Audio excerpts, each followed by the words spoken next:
নাম হল নতুন bus stand ট্ৰেন্সৰ সন্মুখত 17 নং ৰাষ্ট্ৰীয় ঘাইপথৰ লগতে ইয়াত ৰাস্তাবিলাক বৰ বেয়া হৈ গৈছে।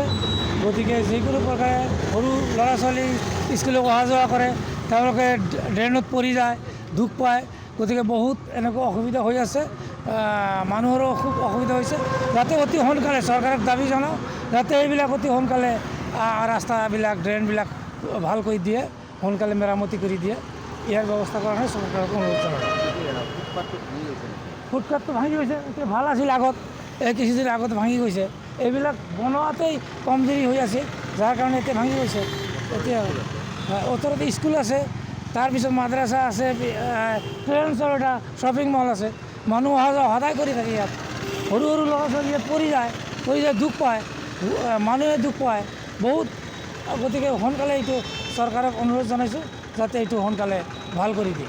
17 নম্বৰ ৰাষ্ট্ৰীয় ঘাইপথৰ লগত যিটো ফুটপাথ আছে, সেইটো তাৰ ওপৰত যিটো মানে ড্ৰেইন আছে, ড্ৰেইনৰ ওপৰত যিটো চামনি, সেইটো বহুত দিনৰ পৰা ভাঙি গৈছে।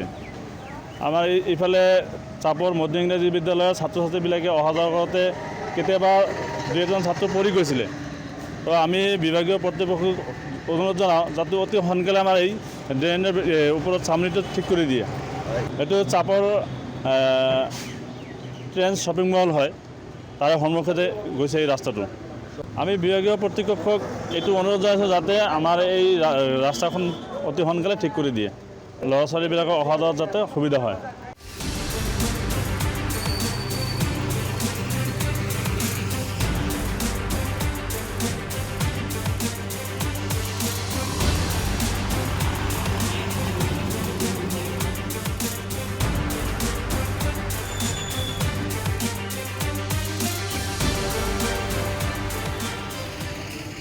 এইখনৰ নাম হ'ল নতুন বাছ ষ্টেণ্ড ট্ৰেন্সৰ সন্মুখত 17 নং ৰাষ্ট্ৰীয় ঘাইপথৰ লগতে ইয়াত ৰাস্তাবিলাক বৰ বেয়া হৈ গৈছে।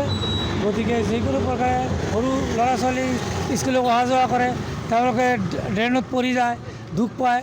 গতিকে বহুত এনেকুৱা অসুবিধা হৈ আছে, মানুহৰো খুব অসুবিধা হৈছে। যাতে অতি সোনকালে চৰকাৰক দাবী জনাওঁ যাতে এইবিলাক অতি সোনকালে ৰাস্তাবিলাক ড্ৰেইনবিলাক ভাল কৰি দিয়ে, সোনকালে মেৰামতি কৰি দিয়ে। ইয়াৰ ব্যৱস্থা কৰা হয় চৰকাৰক অনুৰোধ জনাওঁ। ফুটপাথটো ভাঙি গৈছে, এতিয়া ভাল আছিল আগত,